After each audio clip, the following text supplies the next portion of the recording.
72 فرقے ہیں، کیوں اور تفصیل۔ 72 فرقوں والی جو حدیث ہے وہ بعض علماء کے نزدیک غیر مستند حدیث ہے۔ پیغمبر فرما رہے ہیں میرے بعد 72 فرقے ہوں گے، یہ حدیث مستند نہیں ہے، اگرچہ بحار الانوار میں حدیث ہے، اگرچہ اور بہت سی کتابوں میں ہمارے یہاں یہ حدیث ملے گی، لیکن 73 فرقے، 73 فرقوں کی جو حدیث ہے، ادھر 72 لکھے ہوئے، یہاں سوال میں 72 کہا انہوں نے۔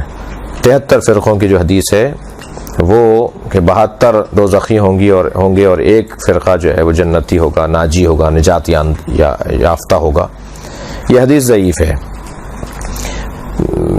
فرقے اور گروپ اور جو ہے وہ مختلف دھڑے اگر علمی ہیں اور اگر علم کی بنیاد پر گروپ بنے ہیں تو انہیں ہونا چاہیے، بہت اچھی بات ہے۔ پیغمبر نے خود اختلاف کی بنیاد ڈالی ہے، اختلاف امتی رحمہ، میری امت کا اختلاف رحمت ہے۔ تو اختلاف اگر علمی ہو، اختلاف اگر تحقیقی ہو، اختلاف اگر سمجھنے کے لیے اور تفحص کرنے کے لیے ہے تو اختلاف رحمت پروردگار ہے۔